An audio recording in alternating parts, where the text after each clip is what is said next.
know all the US, but you can do 25 minutes on Franklin Pierce or Chester Arthur or whoever. Where do you think, and I'm placing Joe Biden in the more modest ranks of the pantheon right there. Where do you think he fits in by comparison with his predecessors? Well, I'm afraid not well. I always hope whoever the American president is does well. I'm no howling partisan. I don't have a vote in the U.S. And at times in my life I've wished for both Democratic and Republican candidates to win. And so, whoever it is, I want that person to do well. And I don't think he has done well. I think in the basic policy areas, he took a full employment, minimal inflation economy and did completely unnecessary damage to it.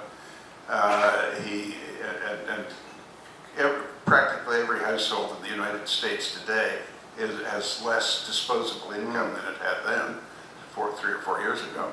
Second, he's gone cock-a-hoop on this green terror of his, and as a result, the U.S. is back to importing oil, and the reasonable, responsible exploitation of resources, and not just energy resources, has been severely hobbled, even though oil production has actually risen.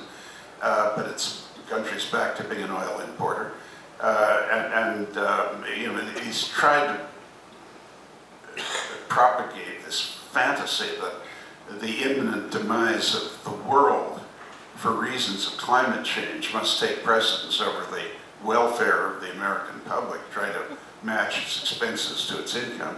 This is just nonsense, and as well as bad politics, skyrocketing crime, and of course what we have on the southern border is not immigration as we know it. It's not people passing under the Statue of Liberty or at other points of entry and inscribing their names and moving to another country determined to become citizens and participants in that country and be part of the continued growth of America as Americans. It's more like the mass of Goths swarming into the Western Roman Empire in the 4th century because the Huns were pushing them from behind, and they had no notion of becoming Romans. They just wanted to get to a better life in the richer areas of Southern Europe. And we can, at a humane level, identify with poor, wretched people trying to get to a better life, but you can't run a country that way. And you've got to regularize immigration, let in the immigrants you want, let in as many as is economically and sociologically feasible of desirable immigrants, but have a process and have a border. And if this goes on indefinitely, the pressures on the basic structures of this country, education and social services, and the level of obedience to the law, it's going to break down. I mean, ultimately, if they had their choice, at least 1 billion people would move into the U.S. That will take a while by any standard, but the more this process goes on, the more dangerous it is. But I'm no xenophobe. I'm sure most of them are decent people, but you just can't take them in like this without recording them. No, there's also a difference.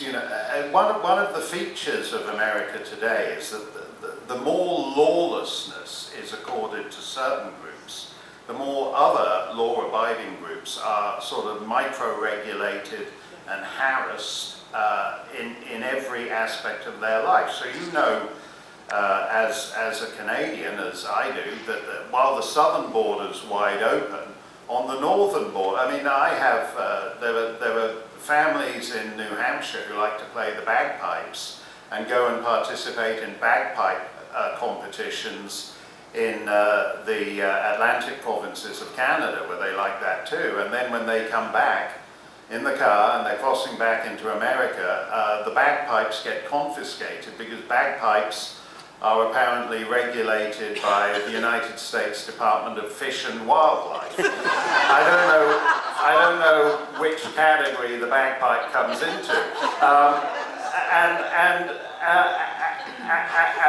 So I often think, if they just carpet-bombed bagpipes all over Latin America, nobody would ever get in across the Rio Grande because they take bagpipes seriously, and but that thing at the border has actually now moved inward. So we've seen in the last few years that certain groups can get away with, burning Wendy's or burning down a police station or whatever, and then other groups on the other side of the spectrum, over January the 6th, get tossed in solitary for 2 years before even a scheduling hearing comes up for their trial. Yeah. No, it makes no sense. I mean, we've got a junction of different events here, though. It seems to me that with the end of the Cold War, there was no real threat to the U.S. As the Soviet Union had been and Nazi Germany had been. And in this time of triumph, officially there was no triumphalism, but what we seemed to get was the tail end of the legacy of slavery. And I often say to American friends that I think that the United States gives itself insufficient credit for being the only society in history to go to the lengths that you have to take a forcibly servile minority and not only emancipate it, but assist it in becoming absolutely equal. No other country has done that, And the process isn't finished yet, but it's very advanced, and it is immense credit to the American public that there's been general support for this. But as we get close to the completion of it, there was this, and I suppose it's natural in human affairs, there was this backlash of self-criticism, and the American mythos based on some liberties with historical fact, like all countries engage in, but essentially that it was the land of the free,